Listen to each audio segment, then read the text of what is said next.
All right, work continues on the 87 sedan. Last time we got that wiring harness in, didn't have time for anything else. Today I'm going to replace that gasket in the hose, and we're going to potentially prep for this oil pan removal, PCV drain tube replacement. Not sure if we're going to get that done today. We've got about 3 or 4 hours to work, so let's get started with this hose and gasket.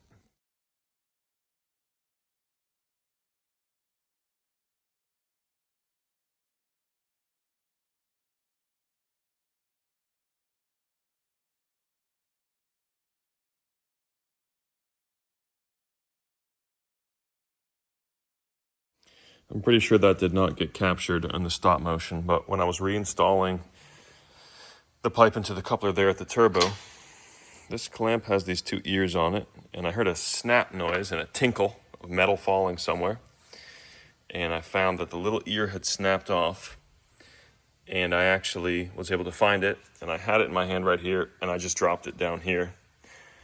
But there was still, when I removed this, I saw both the ears were broken. So I had accounted for one piece of broken metal that fell somewhere near the turbo, but not the other. Well, when I was looking, I found it fell right back here, and I got it with the magnet. And it's this piece right here, which hopefully I'm not going to drop again. And I can see that piece went there. It lines up perfectly. But I'm still missing that piece, and now I can't be sure. Did I have the whole piece, or did it break into 2 pieces? So I just pulled the turbo pipe off. I don't see anything there. And when I reach down here with a magnet, there's nothing, but it could still be at the bottom of the compressor housing. So now I'm gonna go in with a camera and just make sure, because obviously a little piece of metal in the turbo is not a good thing. So let me just double check on that. Okay, I was able to get all the way into the bottom of the compressor housing, and there's no flakes. There's no bits of broken metal. I think I linked this in the XC90 video. This is such a great tool. It was not that expensive, and it really takes a lot of stress out of situations like this or when you're trying to look inside a cylinder. So we're good, clear to continue.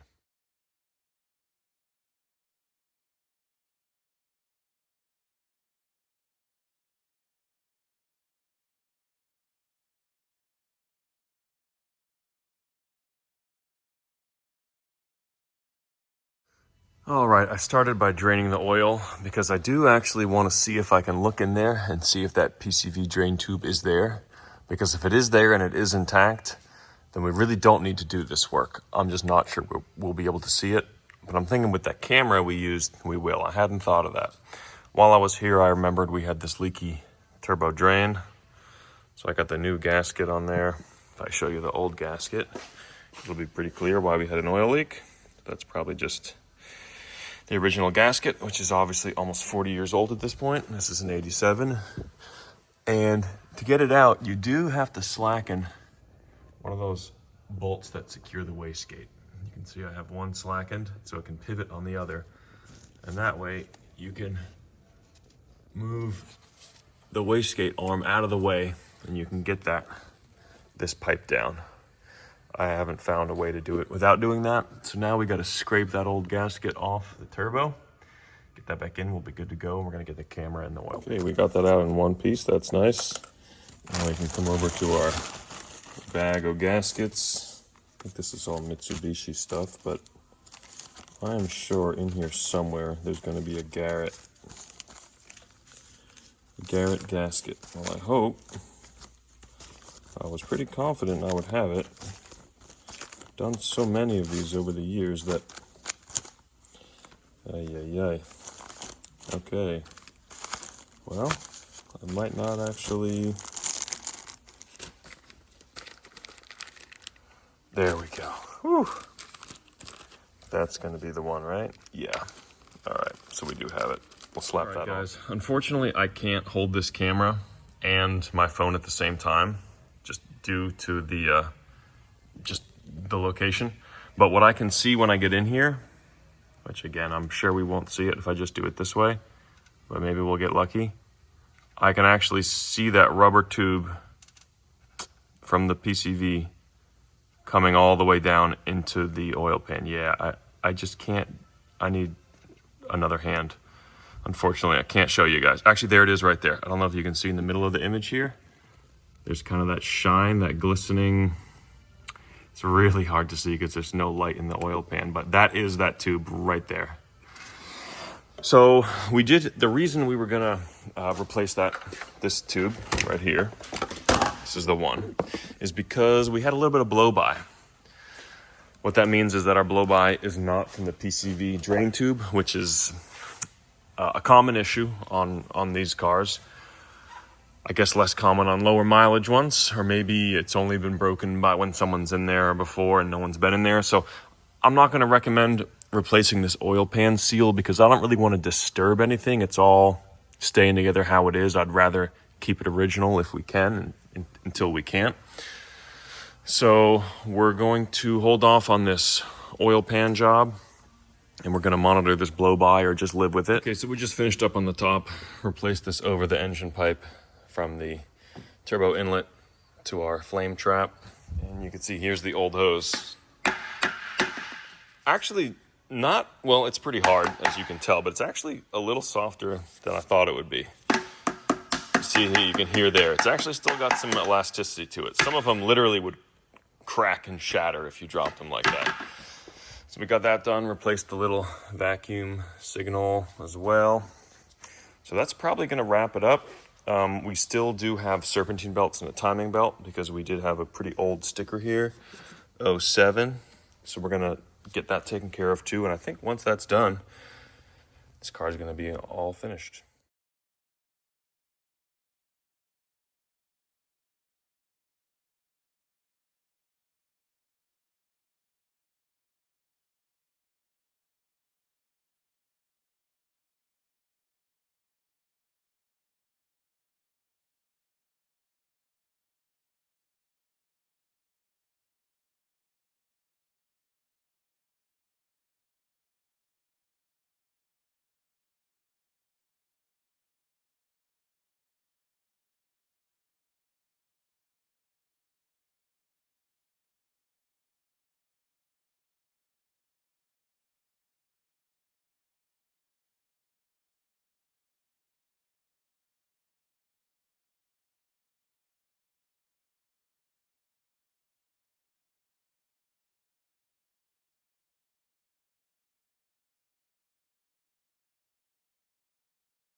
All right, got the new T-belt in, replaced all the belts. I don't know why I always struggle so much with these belts.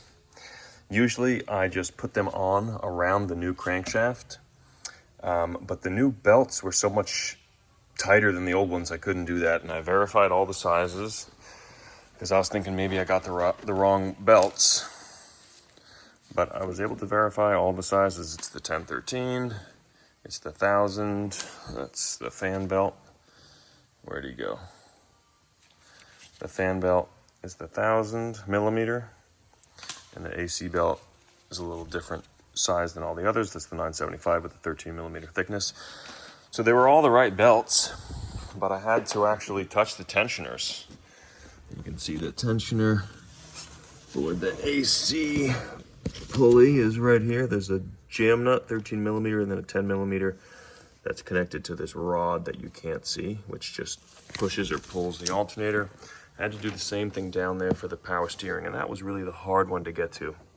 Maybe because we have this blow-off valve in the way, but I really struggled with that one. So right now all the belts are tensioned properly. That AC belt is a little tight, but it'll loosen up over time. So that's all done. Timing belt on, verified the timing, torqued that crank pulley. It's actually 60 Newton meter, then 60 degrees. I did not, that was, I do not recall that number, but that's from the green book.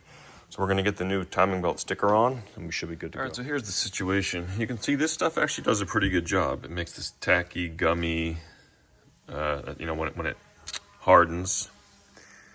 Maybe it's not quite strong enough, but I think actually it is doing what it's supposed to do. It's supposed to reduce these vibrations and, well, you know, sort of act as a glue between the caliper and the pad.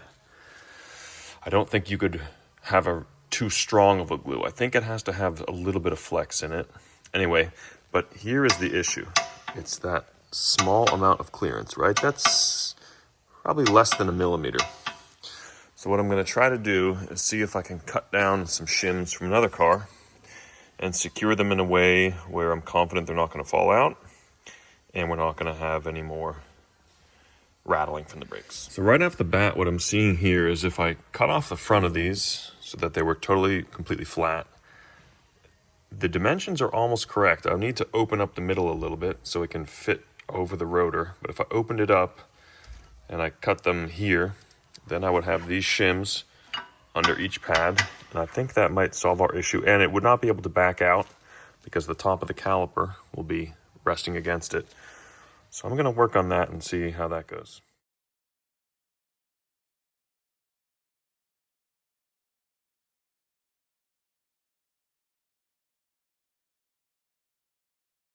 So this actually worked out surprisingly well. The spacing is pretty good. And it does prevent most of the movement of the pad, although not all of it. As you can see on that outboard pad, there actually still is some play. But the bigger problem is there's nothing to stop this clip from pushing in, and then it'll contact the rotor and make a racket because there's not enough material. I think this is what I'm gonna do on the second one, is I'm gonna make sure,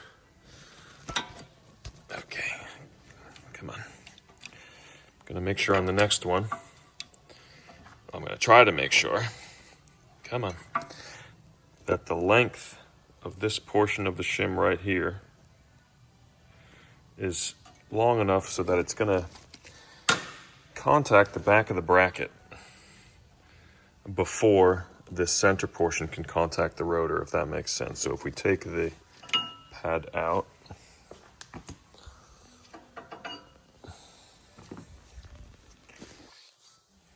I need the shim to touch the back of the bracket before it contacts the rotor. Now the problem with that is, first of all, these are the only two I have, so I'm gonna have to try to find some other ones, but also that won't really work because it's not flat anymore. So we may have to brainstorm this some more. Maybe we can eat away some more of the material here and that'll help us. That's probably the best option right now. The only thing I can think of is if we just keep going, keep eating away the middle here until we just have a small amount left, enough to hold the two pieces together. And then when we install it, it'll bottom out in the back of the caliper. And hopefully it's gonna solve our issue. Let me try something. Okay, I ground it down some more and let's do a test fit. And let's see if we got enough. And I think we did. Wow, awesome. That might actually work. I was really starting to lose hope here. That's actually, I really like that. So here's the problem, is that it's still, you know what, I'm gonna need one on the top too, I think, because what's happening is the pad can still move. That's feeling pretty good. This one can move a little bit, but overall, I'm pretty happy with that. So we're gonna try this out. We're gonna do the same thing on the other side and we're gonna test drive it. Let's just see what happens. So how it is from the bottom, you can see when the caliper slides down, there's that contour on the caliper, that angle. And I think it will prevent our shim from walking out. But I think if I flip the shim over so that the bend is facing upwards, it'll actually improve our chances. On the other hand, it might actually bind on the caliper. And this actually might be kind of perfect because the contour of the shim follows the contour of the caliper. So as long as it's not gonna walk out, that's ideal. So let me try flipping it and see what happens. So when I flip the shim over, so it's angled up, it actually, the caliper, I can't get it fully into position. But now what I'm thinking is if I curl it up a little bit, that'll actually keep more tension on the shim, which might be beneficial. Because here's one other issue. The shim actually will be able to move laterally, right to left. And if it moves enough, it'll start to contact the rotor. You can see it's actually pretty close there. It's really relying on the pads to push it down. So I'm thinking maybe I'm going to put some of this brake pad glue underneath the shim, goop it in that area to help keep the shim in the same place, or maybe I'm going to bend it up even more so that when the caliper comes down on it, it's actually going to press it and hold it in place. Just put some friction on it so that it's less likely to move laterally left to right. So here's the problem in a nutshell.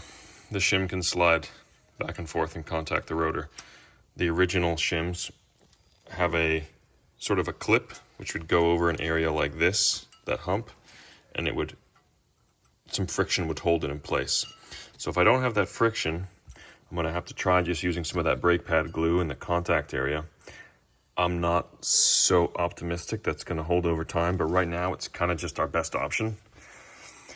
This rubbing the rotor isn't going to destroy the rotor. It's going to start to make noise, and then we can reassess. So we may just try putting some of that brake pad glue in each area here, get the shim there, and just try to let it sit for a while.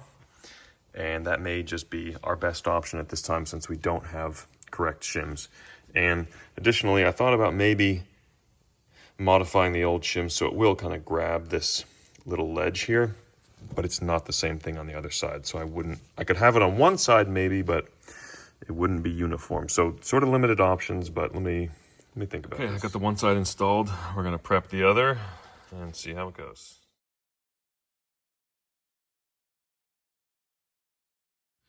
All right, we got the other shim made. Now we're gonna zip this wheel off, get it installed, and double check fitment.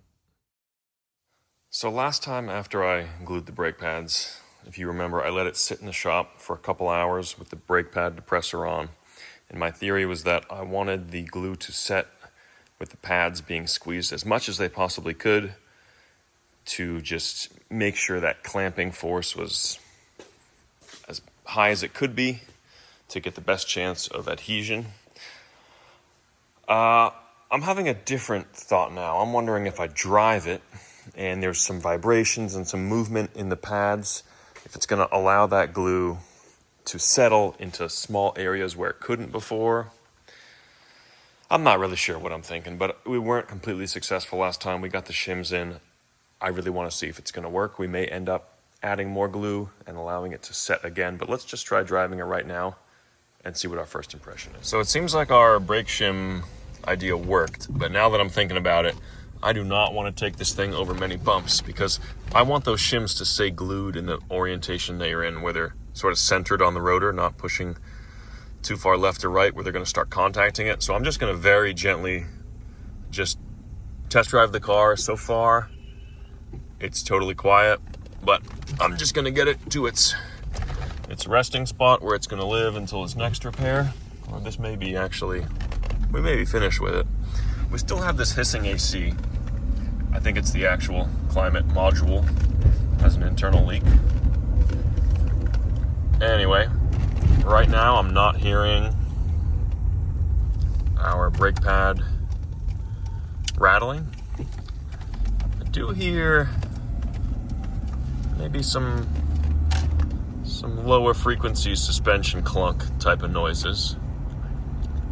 Let's see. So over that pothole, no rattling. That would have been an issue before. I'm going to say those shims did the trick. The experiment is going to be how long will they last? Because like we saw, they can move side to side, and if they move side to side too much, they could contact the rotor. It's not going to do too much damage, but it's going to make a terrible noise. So that's going to be it for today. As always, thanks for watching. If you made it this far, leave a thumbs up, drop a comment, tell me what you thought, give me some feedback, good or bad. I always look forward to the comments and responding to them. So thanks and enjoy your weekend.